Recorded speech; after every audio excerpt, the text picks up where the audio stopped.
Hello, my name is Craig McDonald, and I'm a Senior Product Manager here at SolarWinds. In this video, we'll cover how to get around some of the headaches associated with using Microsoft Remote Desktop Protocol, also known as RDP. Let's go ahead and get started. A common customer requirement is to require the end user's permission before initiating a remote session with that user's machine. This is easily done through a very simple configuration of the MRC client agent.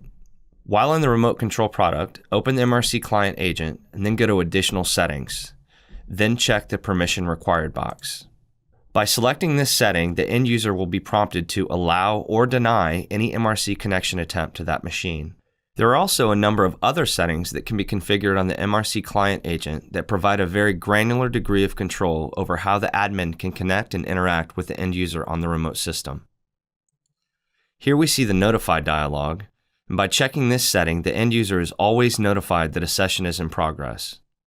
Here we see the IP filter, where you can define IP ranges that are allowed or not allowed to connect to this machine. And on the Access tab, you can restrict access to the remote machine by requiring the admin to be a member of specific groups.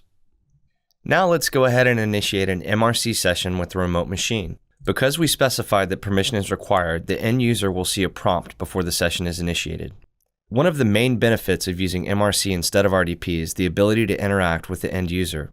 When using RDP, the end user on the remote system is effectively locked out while the administrator is remotely connected. This is not the case with MRC. With MRC, the administrator and the remote user can interact with each other on the screen. It's as if the administrator were standing over the end user's shoulder.